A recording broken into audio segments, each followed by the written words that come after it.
দেখো, আমাদের করিমগঞ্জ লোকসভা আসন আপনারা জানো যে করিমগঞ্জ লোকসভা আসনে প্রায় 2 লক্ষ ভোটে আমরা জয়ী হইব।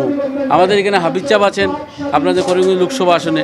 আজকে বিশেষ করে করিমগঞ্জ লোকসভা আসনে Hailakandi district Karimganj district maximum আমরা 99% মানুষ, প্রত্যেক জাতি ধর্মের মানুষও আমরা সমর্থন পাইতেছি।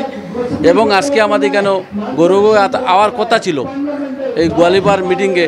বিশেষ করে তাই আমাদের করিমগঞ্জে একটা মিটিং ছিল এই রেলের সমস্যা লাগে, কারণ 9টার সময় ট্রেন থাকার জন্য বিশেষ করে এখানে আমাদের যে বদরপুর ঘাটে যে ওভারব্রিজ আছে সেই ওভারব্রিজে জামের জন্য বিশেষ করে এখানে উপস্থিত হওয়া সম্ভব হয় নাই।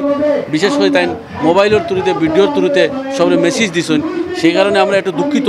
আমাদের মেসেজ দেওয়ার কারণে আমরা অত্যন্ত প্রত্যেক আমাদের এখানে যারা নির্বাচনী সভা যারা উপস্থিত হয়েছে অত্যন্ত খুশি হয়েছে।